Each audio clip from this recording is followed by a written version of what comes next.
Hey everybody! Welcome to the Good Evening Kitties podcast, a Tales from the Crypt review. My name is Melissa, your ghostess with the mostest, and today's episode is Season 7, Episode 11, Confession. As always, John Kassir does the voice of the Crypt Keeper and Danny Elfman does the theme song. This episode aired July 5th, 1996. It was directed by Peter Hewitt, who also directed the movie Bill and Ted's Bogus Journey. The screenplay is by Scott Nimmerfro. It stars Eddie Izzard, who is a comedian, also was in Ocean's 13 and Across the Universe, Ciarán Hinds from movies like The Wonder and Belfast, Alan Armstrong from movies like The Mummy Returns, and John Benfield from TV's Prime Suspect. I'm going to go ahead here and read the description on the back of the box for Season 7, Episode 11, Confession. He's getting ahead in the world. Police question a murderer accused of lopping off victims' heads. So this episode is good, but it's very dialogue heavy. So I could see how some people probably wouldn't care for it much because there's not a whole lot of action. It's mostly in one place, but the writing is pretty good on it.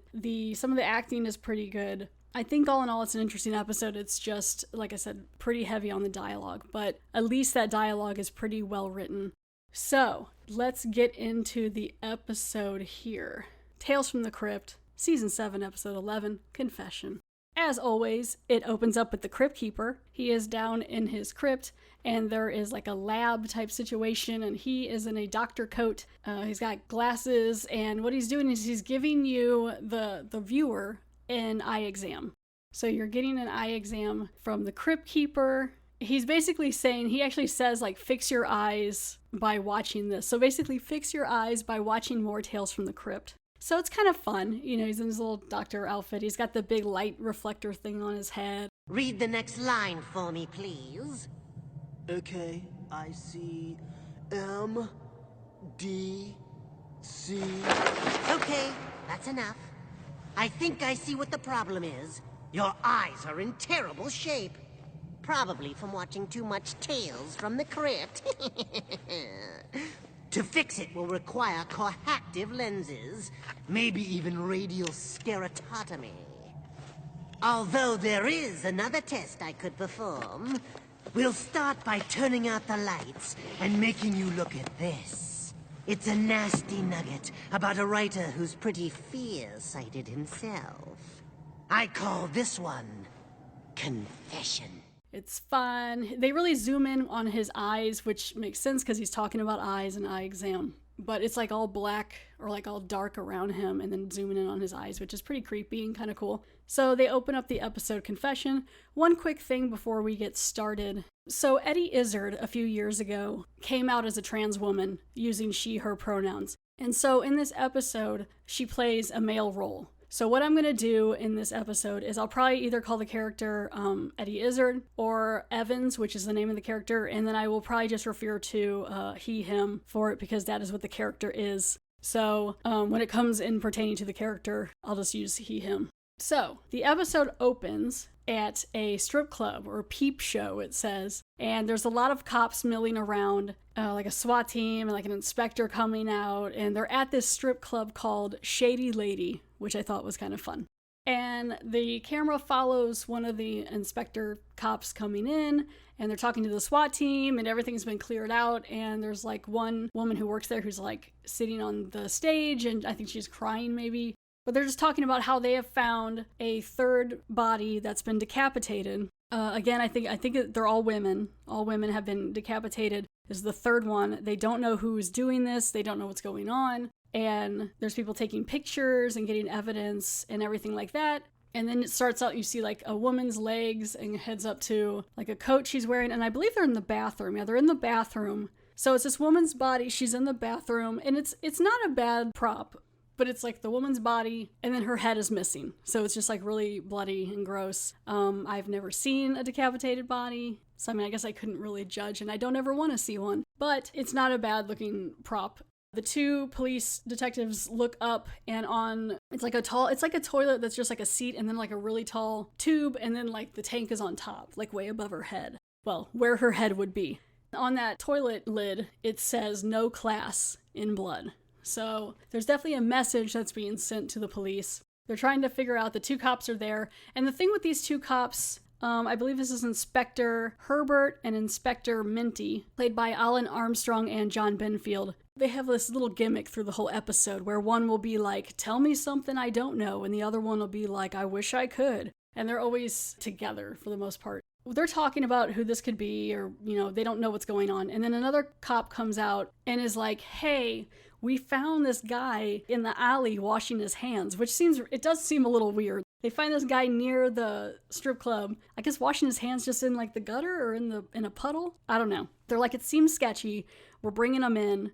We need to get the interrogator in. And the interrogator is Jack Lynch, played by Kieran Haynes, and he's like the best of the best. And they're like, well, it's his night off or whatever, and the cops are like, I don't care if he is at his wedding night, get him in here. So then it cuts to the precinct, I guess, or the police station, but it's not like a regular police station thing. This is more just like it's the back rooms, like it's storage and where they do the interrogations. And in walks Jack Lynch. He's just got like a little hat on and he's in plain clothes because it was his night off. And he was at the bowling alley bowling. So when he comes into the room and opens the doors, they kind of have a fun little sound effect that sounds like someone making a strike. So he comes in and it's like, psh, like makes a strike. And he's got a bag with a bowling ball in it. And this younger cop is talking to him.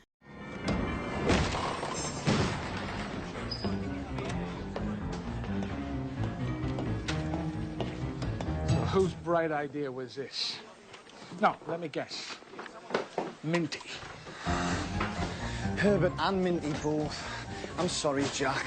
It's the missing head case. The case that I'm calling Jack. Jack's a man. Jack will make us look good. Wankers. Tell them to go fuck themselves. Yes, sir. And then immediately it cuts into the scene of Eddie Izzard just going off at the double-paned screen. Like, he can't see through it, or like the two-way mirror. He can't see through it, but they can see him. And he's just yelling at it, when is it a crime to wash your hands? And things like this. And I think this character is probably my favorite part. I think Eddie Izzard does a really good job. And he's just, really mad. And really, they don't say exactly, I think, why he was washing his hands back there. I tried skimming through the episode again. Like, I've watched this episode about 3 times, and I really don't see what he was doing. So it does seem a little suspicious. They don't need to keep him in here as long as they do. It cuts back to the 2 inspectors behind the glass, Herbert and Minty, and they're watching Evans, Eddie Izzard's character. They're talking about, like, serial killers and everything that Jack told them. And so Jack, the interrogator, Jack Lynch, he's kind of a big deal. He's really good at what he does. And these 2 cops, these 2 inspectors, they learn a lot from him and praise him a bit and things like that. But it's also shown that they don't really do a lot of the work. So Jack Lynch walks up to interrogate Eddie Izzard, and there's this other cop there too, and they're talking, and this cop seems like he's a little bit onto the situation, but it doesn't really go anywhere. Jack Lynch walks up and is like, hey, I was bowling, and he holds up the bowling ball bag. And really, I mean, I don't remember ever seeing this episode before. It's so blatantly obvious that he's the killer. I was thinking maybe that's what they wanted you to know so that you could kind of be like, oh, how's he going to get out of this? But then there's like this little reveal at the end where it's supposed to be, I guess, a big deal, but it's like, I already knew. I've known from the beginning. Just him holding up that bag and the fact that the head is missing. And I'm like, there's a head in the bag. So he's talking to this other cop before he goes in to interrogate Eddie Izzard with his bowling ball bag. And the cop makes a mention that Jack Lynch got passed over for a promotion. And I think Inspector Herbert and Inspector Minty ended up getting those promotions or whatever, even though Jack's the one doing most of the work. So he's been jilted by the force. So he has a motive. That's what's going on. He acts like it's not a big deal, but really it's like, that's probably why. So Jack Lynch walks in to Evans, Eddie Izzard's character, and Eddie Izzard is just so mad and is like, you were going to be drinking a shit shake out of a crazy straw. You're going to be sucking a shit shake out of a crazy straw. I look forward to it. Sure you do. You are in way over your head. I can't believe this. Evans is just in there in like a leather duster, really mad at them. So then they pull out like his credits. That's what he says. Jack's like, we pulled your credits, Evans, and like different things about you. So you find out that Evans is like a screenwriter or like writes for different programs. And there's a bit of some tongue-in-cheek meta stuff going on here. So they're like, oh, you wrote for this television program called Tales from the Crypt. And then Evans is like, yeah, they basically took what I wrote and like changed it up, and now the show is canceled or whatever like that, which I was like, at this point, I'm like, did they already know? I think they probably already knew. Because Scott Nimmerfro is the writer for this, and he's written, I believe, quite a bit for, he was the associate producer for Bordello of Blood, and he was associate producer for Tales from the Crypt, and co-producer for Demon Knight. So like, I think he threw this in there as like a little fun chuckle, you know? Jack also says that they've looked into the Internet Movie Database. And I was like, oh my gosh, that's IMDb. I mean, I look at that all the time. So I looked it up, and IMDb came out in 1990. So I was like, oh, okay, well, I guess that makes sense. We pulled your credits off the Internet Movie Database. It says here you wrote something for a television program called Tales from the Crypt. What's that? It's ancient history. It's years ago. I was a kid, they rewrote everything I did. But it's been cancelled now. Serves them bloody right. So he's like, yeah, I'm a screenwriter. And they start looking into other like history, like his internet history and things like that. I think he writes scripts and books, and he's been pretty popular. And Jack's like, well, why are you so popular? And he's like, well, I do my research. And he's like, I do a lot of research on serial killers. And so he ends up irritating Jack. Jack gets mad, and he grabs his bowling ball bag and he leaves. So now Jack is sitting down outside in the precinct at like just a table with his bowling ball bag. He's chilling there and like trying to find more dirt and things and working. And this young cop that was around earlier, comes up and is talking to him and like kind of interested in him. And he goes to look at the bowling ball bag, this young cop. He might be the one who mentions the promotion that he got passed over. How come you didn't get promoted, Jack? How come the other two got promoted and you didn't? You're so much smarter than those two. Everybody knows that. Somebody's got to make them look good. True. I can't hold you down forever, though. You're too good. You're going to get that promotion next time. So this young cop goes to open up a bowling ball bag. Halfway through the episode, they want you to be in on it. They make it really apparent now. The guy goes to open up the bowling ball bag. There's like tense music, and he opens it up, and it's just a bowling ball. It's just like a maroon, swirly colored bowling ball. And the young cop goes to like put his hands in the holes to like pull the ball out. And Jack is like, so you like to touch other man's balls? I guess a little bit of a gay joke there, or some sort of assault-like joke. And the cop is immediately like, oh no, sorry man, you're right. It just like zips up the bag.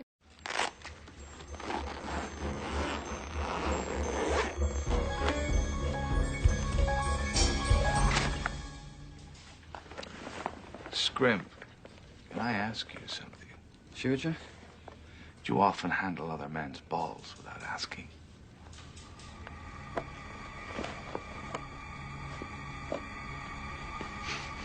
Sorry, Jack. So now we know that there's no head in the bag. So now they're back in the interrogation room. And Eddie Izzard's character Evans is smoking a cigarette and going back and forth, and they're talking. And now Jack has got some dirt on Evans. And he starts showing them like these pictures of the murdered women. Eddie Izzard's character Evans is really like going after Jack and looking at the pictures of these decapitated women and talking about the stuff he's learned in his research about serial killers. And what he's kind of deducting is that Jack could possibly be the killer. You know, he's pointing out all this different stuff about the promotion getting overlooked and the psychological profile of a serial killer. And it's really, really getting to Jack, and the inspectors are in the other side of the glass looking at each other like, well, he's kind of got a point, you know. But again, nothing happens with that. Have you read your encyclopedia of serial killers? Yes, I have. Have you ever been in therapy? Murder is faster than therapy. Why do you say that? Paraphrasing Edmund Kemper. Come on, Inspector. You're supposed to be an expert on serial killers. You should have known that, boy. Look. Let's have a look at the evidence. Now, this is murder by numbers. No sign of a break-in here. Lock still bolted here. Dinner on the table. This woman was killed by someone she knew. These women, they knew their assailant. You're looking for someone they trust. A friend, a priest, a policeman maybe. So now Jack is like, hey, why were you outside the Shady Lady? And he makes a joke about needing to hide a corpse, and it's pretty funny. And then Evans is like, joking, I'm kidding, I'm joking. But he never really answers why he was outside the club, Evans. He just is like, oh, I'm assuming the dead bodies were there. And so there's like a lot of really great back and forth. And Jack is starting to get suspicious that this guy is going to figure out that he's the killer. Evans is like, he's like yelling at the mirror. He's like, you guys have no right to keep me in here. I'm not a terrorist. I haven't done anything. And then Jack gets really mad and grabs him and like throws him up against the wall. Evans is like, I want my phone call. And so he goes to make a phone call at the payphone there. Eddie Izzard's character is at this precinct and he calls his partner, his girlfriend, I guess, and is like, hey girl, I have this like black bag. I need you to get rid of it and get out of town. Go see your mom. And I'm like, what is he doing? You don't think they're not listening to this call? You're in the police station. And then he looks over and he can see that Jack Lynch, the interrogator, is like listening in, like on the across the room, writing stuff down, like looking suspicious. And then Eddie Izzard looks over and in part of the glass that's like kind of blocking, like kind of making a barrier around the payphone, there's a tiny little microphone hooked up. And I'm like, yeah, of course they're going to listen. Why wouldn't they? What are you doing? So now they know that he has some sort of black bag or something he needs to get rid of. So Evans goes to run and they catch him and drag him back into the interrogation room. Hi, baby. Hi, it's me. Listen to me. I've been arrested, right? No, it's okay. It's all bullshit. I've been arrested. I want you to phone Stuart, tell him to get some people on this, right? Because I may want to sue these bastards. Okay? Now, I want you to pack a bag. Now, just listen to me. Pack a bag and I want you to get out of town. Go see your mum, okay? And you know, in the back of the cupboard, you know my black bag? You know that square one? Take that with you, right? And dump it. Yeah, just dump it. So now they're really digging in the dirt and things on Evans. They want to get as much as they can on him. So now we're back in the interrogation room, and they have all this information of his computer history. They say that he's rented, I don't know, like 2,100 movie videos or something in 5 years, and over 2,000 of those were porn tapes of like necrophilia and other types of pornography. And I was like, okay, I don't know if that's necessarily like cause that he killed everybody, but that is a little concerning, because that's a lot. That's a couple videos a day or something. So he's got that against him. He also has a book on like how to make a pipe bomb, how to make a silencer, or get a silencer, all this different stuff. And Evans is like, this is for my research, for my stuff that I write. There's also a scene, too, a little bit previously where they had some information that he had checked out some book, or had some book called The Satanic Scriptures. And the Satanic Scriptures, they have the book there. And what's funny about that is it says it's written by Alan Katz. But they spell Alan wrong, but it's written by Alan Katz, which is a shout out to another co-producer of Tales from the Crypt and the movies and things, who I had an interview with a while back. You can check out that interview with A.L. Katz. But that was like another fun little thing they put in there, kind of like a little, Easter egg type thing, I guess. So they're like also leaning toward the whole Satanist thing, that he's into like Satanist stuff. There's also a thing they bring up that he was like arrested for some sort of, I guess, like a sexual assault against a minor. But Evans is quick to point out there's insufficient evidence and he was acquitted. They still don't have a confession. It's just all this like back and forth, and he has a bunch of things that don't look good. So they went to go check out his apartment, and they got a hold of that bag, that black suitcase or whatever that he wanted to get from his girlfriend. So they hold out in front of him. They're like, hey, we ransacked your place. We found this. And Evans looks really worried. And the reason he looks really worried is because inside this bag is a human head in a jar. And it's kind of funky looking. It's like this guy, and he's got like, his mouth is like kind of eroded, and he's in a jar of formaldehyde that's like really sealed with plastic wrap and all kinds of stuff. And it's sitting nestled in a bunch of newspaper upright in this secured luggage thing. So that doesn't look good. He has a head. It is not a woman's head, but it is a head nonetheless. And he says he got it from some sort of like freak show or some sort of thing where they were selling that. I mean, there's a really good chance it's not even real. That still doesn't look good. You probably shouldn't buy some guy's head in a jar. Evans says, he bought it for like research and that he thought the head looked kind of funny. Bought it at a fairground. Some sort of freak show. I thought he looked funny. And so then it cuts to later, like I guess they have taken Evans away, and the two inspectors are one of the inspectors and one of the cops are sitting back in the interrogation room just by themselves, and they're talking about there's really no evidence. They don't have a confession. There was no blood. There's no weapons. I mean, yeah, this guy doesn't look good because he has all this, different things against him, but it doesn't mean that he did what we're looking for. And so the cops are saying that there's no confession, but Jack gets what Jack wants. And so I guess it's kind of strange because it's like they're going to charge him anyway, but they still don't have a confession or much evidence, just that this guy looks suspicious. And then they're just like, yeah, Jack's great. And then that's it for that. I'm like, okay, well, I guess, okay. So then it cuts back to Jack going home. And he lives in kind of like a dingy, like kind of apartment, even though he's an inspector and he got passed over for the promotion, I guess, so now he can't afford anything. There's just like a lot of books around and a tiny little kitchen. And he goes to sit down at his little kitchen table and he unzips the bowling ball bag. And so he goes to take the bowling ball out, but really the bowling ball is a container because the head is inside the bowling ball, which I thought was kind of fun. I liked that they did that. So all you gotta do is put your hand in the holes there on the top like you're gonna go bowling, and then the lid just kind of pops off. So it's a good thing that young cop guy didn't try to take the ball out because it probably would have fell apart. So he pulls the lid off and then you see him pull up this head. They just like show it from the back. And his place is like kind of messy. He's got like spare bowling pins for some reason on the table. It's just like dingy, he's just a bachelor kind of guy. And he goes over to his little fridge and he opens it up. In there are 3 bottles of beer and 2 other women's heads. And it looks really cold in this fridge. Like it looks almost like a freezer, like a deep freezer. So I don't know how high he jacked up this cool. I don't think it could get this cold. There's frost on everything. Like the 2 heads in there have icicles on their eyelashes and things. And so he goes to open it up and he puts the other woman's head in there, which, that's gross. And then he goes and grabs a beer. He turns around, opens up his cold beer, takes a drink, and has a little like smug, satisfied, kind of far away look on his face. And that's it. So for now, he gets away with it. I think eventually they would probably catch him because I think he's getting sloppy maybe.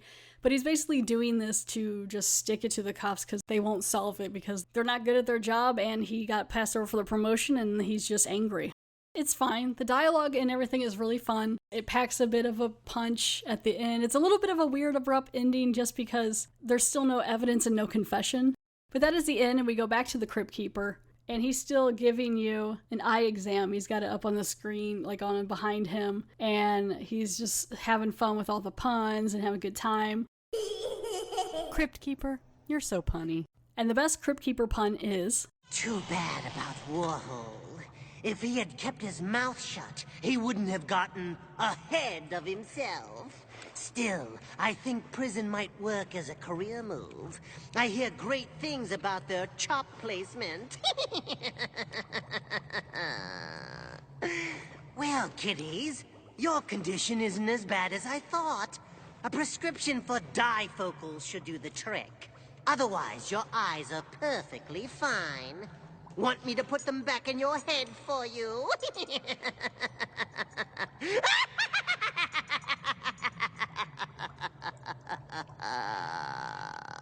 But yeah, that's the end of the episode. There's a little bit of IMDb trivia. They mentioned that in the episode, which is basically some of this is just stuff I already mentioned. But while interrogating Evans, Inspector Jack Lynch produces a book and asks if Evans purchased it in the occult shop he had visited. The book is titled The Satanic Scriptures, is written by Alan Katz, and is published by Gil Adler Productions. Alan Katz obviously refers to A.L. Katz and Gil Adler as to Gilbert Adler, both producers of Tales from the Crypt. Also, Inspector Jack Lynch is interrogating Mr. Evans, a scriptwriter he suspects of murder. Lynch mentions that he has pulled Evans' credits off the Internet Movie Database, IMDb, where he mentions that Evans had written something for a television program called Tales from the Crypt. What's that? Lynch asks. Ancient history, says Evans. That was years ago. It's been canceled now. This episode was among the last 3 in the 7-year run of Tales from the Crypt.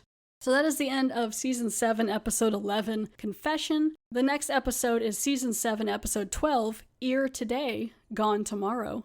Thank you all so much for downloading and listening to this episode. I hope you enjoyed it. If you want to leave a review, you can do so on Facebook or iTunes or Apple Podcasts or whatever it is, and I will read it on the podcast. You can also send me any questions or comments at goodeveningpod@gmail.com. You can follow me on Facebook and on Twitter. At Twitter, it's at GekPodcast or at GEK Podcast. You can also follow Gus the Podcat on Instagram at a sweet cat named Gus. And yeah, thank you all again so much. I hope you enjoyed it, and goodbye.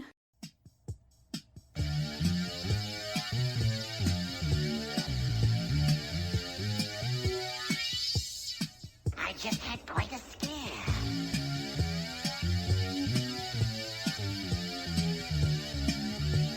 I actually thought my heart was beating.